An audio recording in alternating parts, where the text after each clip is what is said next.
بسم الله الرحمن الرحیم. ارګینیک کمپاونډز باره کې موږ نن خبره کوو چې ارګینیک کمپاونډز څه ته ویل کېږي. ټیک ده جی. ارګینیک کمپاونډز زیاتره سټوډنټس چې کوم دي نو هغوی موږ ته په کمنټس کې دا خبره وکړه سر چې د ارګینیک کمپاونډز باره کې زموږ کنسپټ کلیر نه دی. ارګینیک کمپاونډ به موږ څنګه پیژنو. د ارګینیک کمپاونډز باره کې چې کنسپټ چلیږي د دې باره کې ایک نمبر چې کوم دی نو یو تیوري پیش ولا چې هغې ته ویل کېږي وایټل فورس تیوري.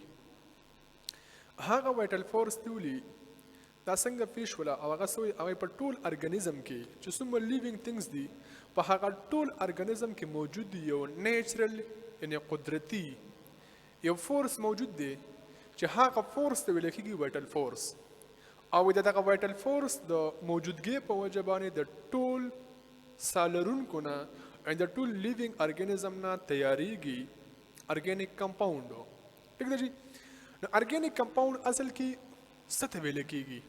د دې ارګینیک دا ورډز چې کوم دی دا ډیرپ شوی دی د ارګنیزم نه. د څه نه ډیرپ شوی دی؟ د ارګنیزم نه ډیرپ شوی دی.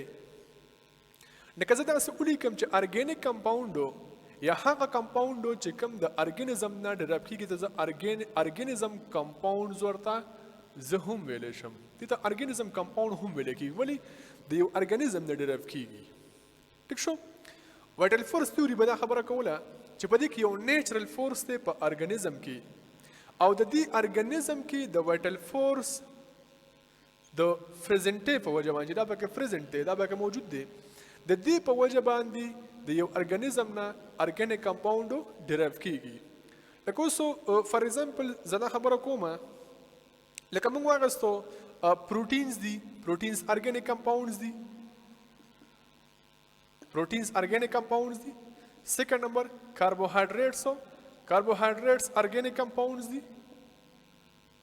هایډریټس دغسې لیپډز دي. لیپډز چې کوم دي دا ارګینیک کمپاونډز دي ایټسټرا. نو دا زموږ سره او څو هارمونز وغیره چې کوم دی هم داسې کیدی شي.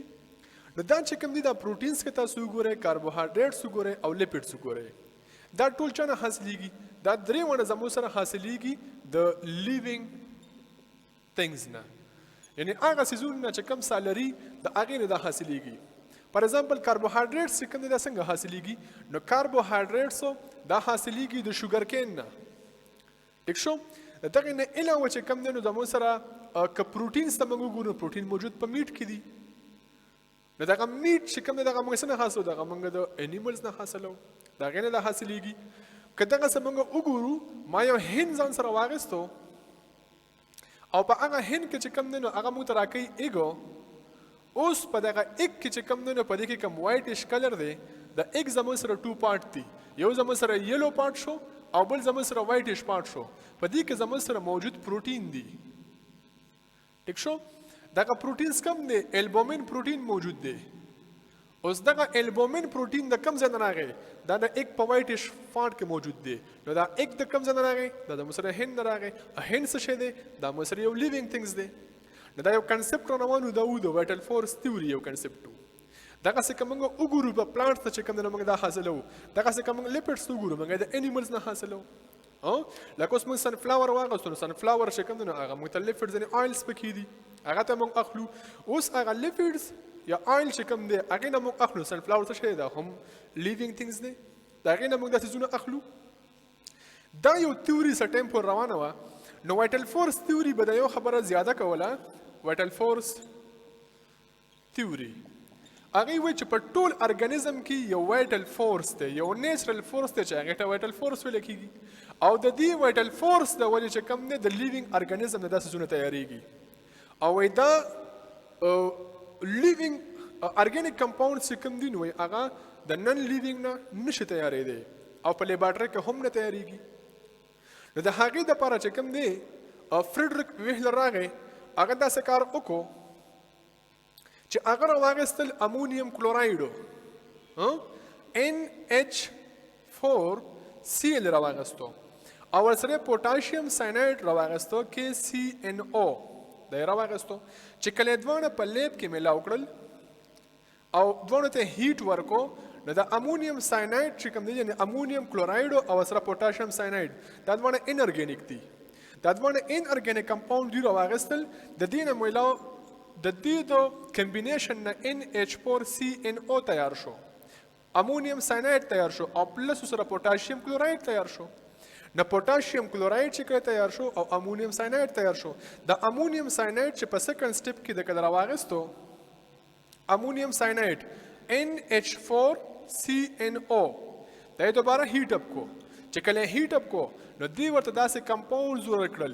NH2 او سره NH2 نو یو کو ارګانیک کمپاوند موږ داسې ایکسپلین کو ارګانیک کمپاوند چې موږ داسې ایکسپلین کو چې هغه کمپاوندز دي چې هغه موږ د ارګانیزم نه اخلو نو سکلی موږ داسې ویل شو چې ارګانیک کمپاوندز هغه کمپاوندز دي چې کم کې زموږ سره کاربن او هایدروجن مست موجود وي هغه ته موږ ارګانیک کمپاوندز وایو کلیر دي نو اوسو د ارګانیک کمپاوند چې زموږ سره کم تیار شول دا سیستم تیار شو په لیب کې دا چا تیار کو دا فریډریک ویلر په 1828 کې دا سیستم تیار کو نو دا د ان ارګانیک سبسټنس نه تیار شو نو وټل فورس تیوري چې کوم دی هغه ریجیکټ شو دی نه پس خو زموږ غرض ته چې ارګانیک کمپاوندزو څه ته ویل کېږي نو ټول هغه کمپاوندزو چې هغه مونږه د ارګانیزم نه اخلو خو د ارګانیزم سره سره دا په لیب کې هم تیارېدی شي او وټل فورس تیوري به دا خبره کوله وټل فورس تیوري چې دا مونږ په لیب کې د ان ارګانیک سبسټنس نه نشو تیارولی نو فریډریک ویلر چې کله په